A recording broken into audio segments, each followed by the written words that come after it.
Let me apologize in advance for my voice. I know it's not going to sound that great because I'm fighting off a cold, but we'll just press ahead.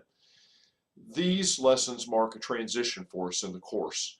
We are moving from the various corporate level strategies. What businesses are we going to be in? Are we going to be in multiple businesses, global, those sorts of things? And the last portion of the course focuses on the execution of those strategies. BSG is a great way to talk about part of it, but frankly, a lot of what we're going to talk about from here on out, we can't relate to BSG. And the reason is the computer does exactly what you tell it to do. And unfortunately, in the real life, people don't. So let's dive into the topics. We're going to talk about two general things. How does the CEO get the people underneath them to do what the strategy calls for? And who controls and who monitors what the CEO is doing?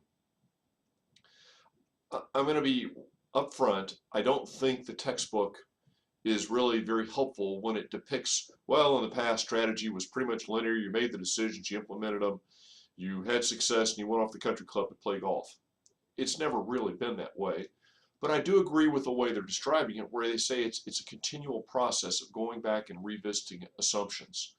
And I do think that that's a very fair way to look at strategy.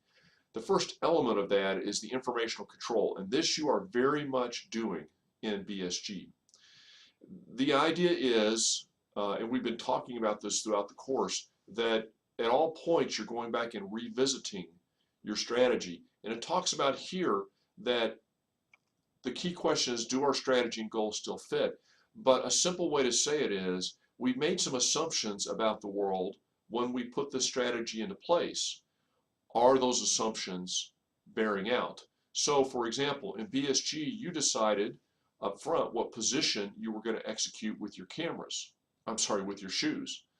Um, but then you had to quickly update that assumption. What's everybody else doing? What are they doing with their pricing? Um, what are they doing with their SQ ratings, their number of models? So you've been involved in this loop. Uh, and then what are we going to do about it? What strategy changes are we going to make? So you'll see on the slide the attributes of a good control system, and frankly, you're going to see whether these are working in your particular team with BSG. Uh, are you focusing on the right information? You may feel like I am inundated with information in BSG. Well, just think how much more a company has in real life. The information isn't presented so neatly. So part of it is, do you know what you're looking at informationally, and are you able to figure out what's important to you?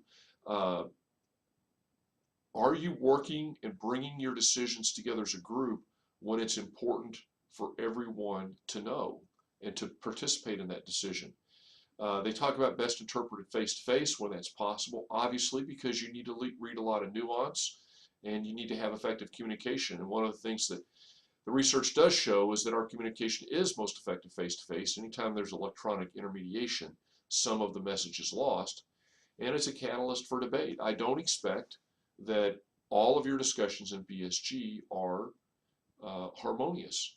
So let me give you an example of how one company does this informational control. That's Walmart. Relatively early on, Sam Walton put a principle in that he gets all of his managers together not every Saturday morning, but I think it's every other Saturday morning. It may be every Saturday morning. And they go through a strategy review. You'll see different companies, they have Monday morning meetings, and they look at a lot of information and they debate that information.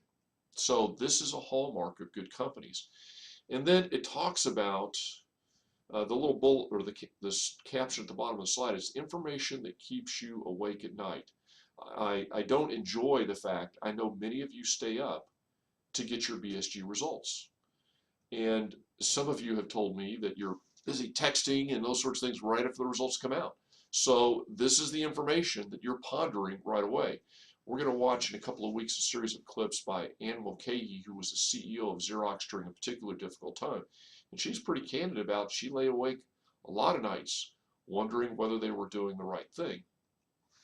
So now let's shift to behavioral control. And this is what you are not doing in BSG because the computer is going off and doing faithfully what you tell it to do.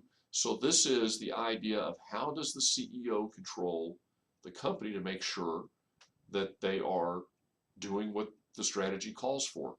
And you see over on the side of the slide, these are some of the things that companies institute behavioral controls, keep them focused, implement short-term plans, run a very efficient organization, and frankly, minimize the bad behavior. And they talk about the triad: culture, boundaries, and rewards.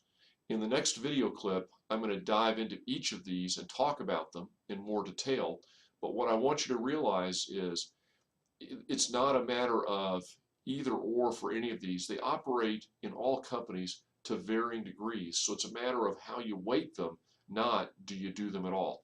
So join me in the next clip and we will talk about each of these controls in more detail.